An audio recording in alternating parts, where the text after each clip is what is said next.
Welcome back to the HQ and another art hang with me.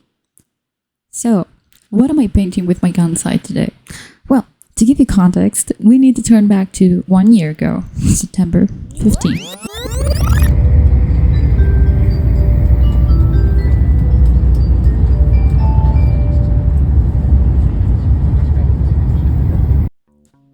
The blistering summer heat had cooled a little, and we wanted to walk around in our yukata. My friend and I left our ryokan and walked around Miyajima, where we were staying the night. We wanted to see the famous torii on the water. You've probably seen it many times if you like Japan and watch videos and look up photos of tourist spots. The Tsukushima Shrine is renowned as one of the most beautiful, magical places in Japan to visit, especially known for the floating torii. We weren't sure what we'd be able to see at night, since there were barely any light sources, but to my surprise, the sight was even more magical than in the daytime. The torii glowed in the darkness, impossibly bright and standing on water. The quiet presence in the night was incredible. Even with the streets finally empty of tourists, I was acutely aware of the feeling that we were not alone. They do say that whether you're religious or not, there is something to be felt in sacred places.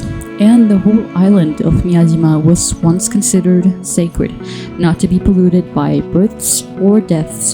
The whole island was dedicated to the goddesses the temple is dedicated to. The whole island was once the entire temple. Of course, magical gateways that stand on water and give off a feeling of otherness are right up my alley. So it's exactly the kind of thing that I love to fantasize about. I wanted to paint something that reminded me of that. It didn't need to be fancy or perfect. I just wanted to reminisce while painting, think about the quiet night and the subtle sound of the ocean.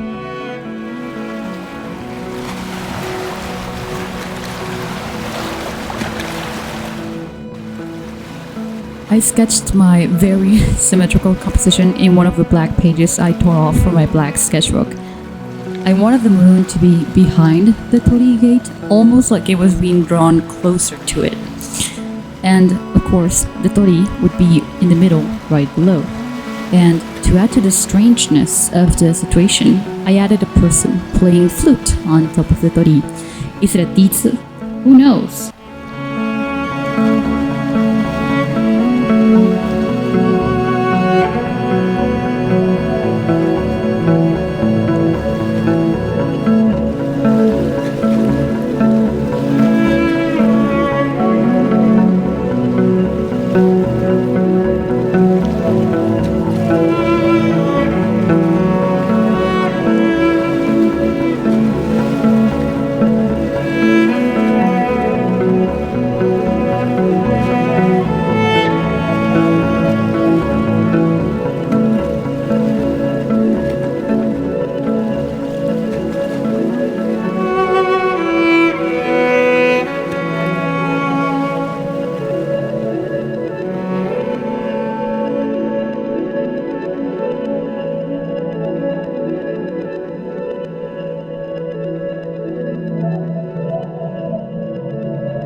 Blue and red were going to be the main colors, of course, and achieving the right shades on the black paper would take a lot of layering.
I added a hint of yellow in the moon, so the painting ended up having the primary colors as the palette.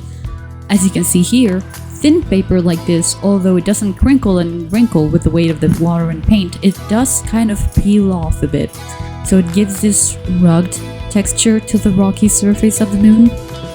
I waited like 15 minutes, I think, or 30 minutes after this before continuing. So, while we wait, let me show you more photos that I took when I was there.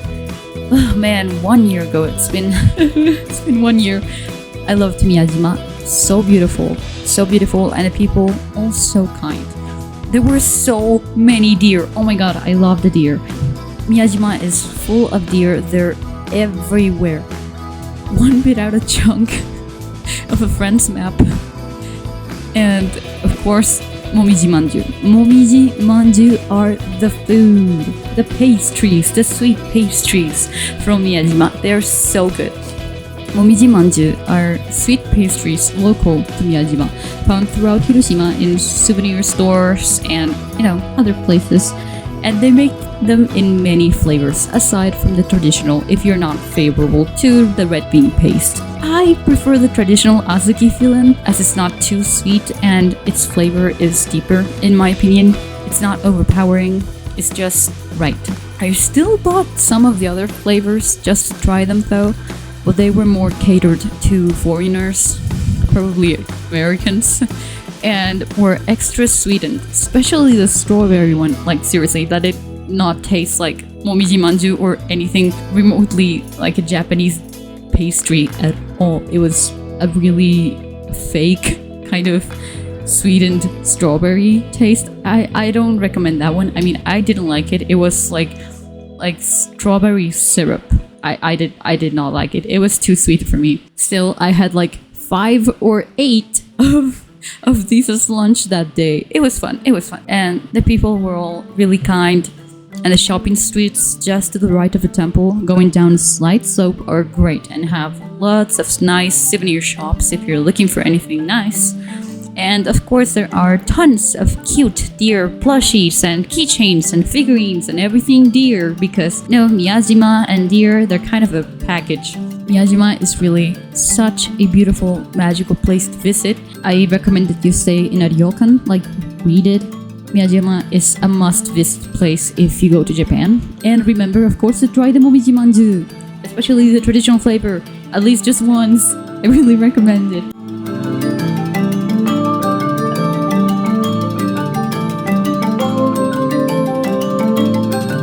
The highlights on the water got brighter and more yellow as I came closer to the center, so there was this general impression of a moon reflection.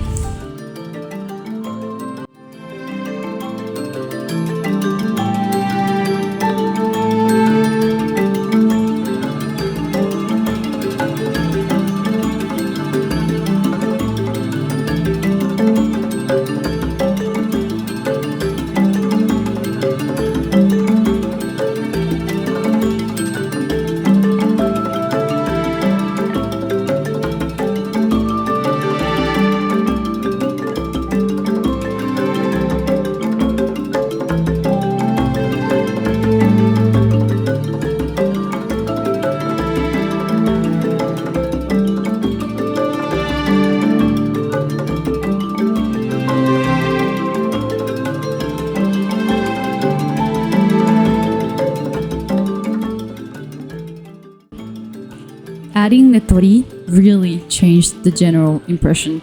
The red of the torii is so bright and saturated in the nightscape of the painting, your eyes are automatically drawn to it.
added subtle, small highlights where the light of the moon reflected back on the torii. The picture was so small and the paper so thin. I knew I was taking a bit of a risk, but I was being drawn into the picture myself and I wanted to bring more magic into it.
It was time to add the person. I was pretty scared to ruin it because it was looking really good, but I still brushed the tiny head on the moon. The person was so small, they were barely there. I could only try my best to imply their figure and their hair, but it was difficult. They were really small. The paper was really small. I was doing my best with what we had. I had this vision of sparkles coming from the flute, perhaps shaped like leaves, floating off and drifting into the night. Some kind of magic coming from the flute player. Maybe a deity of some sort. The details are so small, they're practically invisible, but I know they're there. Usually I write my hanko style signature on paintings like these, but I was scared of ruining it, so even now, months after the actual recording of the video, I still haven't signed the painting because I'm just scared I'll ruin it. I think I might sign it on the back. I'm just really scared of fucking it up. Writing my hanko style signature is hard when it's so small because I have to write like the whole kanji for katsuko, and yeah, it's a lot of strokes for a small signature. But yeah, I really liked how this one turned out. I think maybe I overdid it with the person or with the moon. I don't know, but it's okay. I still got the feeling I wanted from the painting. So, this was it for this week. Oh, reminiscing and thinking about that trip is crushing me now. That it's September and it's the first year anniversary of the exchange program. I miss the friends I made, the places I saw, the experiences we had, and all the laughter in the karaoke room. 1 year later, I'm incredibly grateful, of course, that I got to go, and I'm still friends with them, thinking about a future where we get to go back to Japan. It's been a pleasure this week. College and projects are taking up my time, but I get to record them, so multitasking. Sort of. I have a lot to tell about all of that, but you'll see it soon. In a week or two. You know what it is. If you like this kind of stuff, don't forget to like, comment, and sub, and all that jazz, and see you next week. Bye!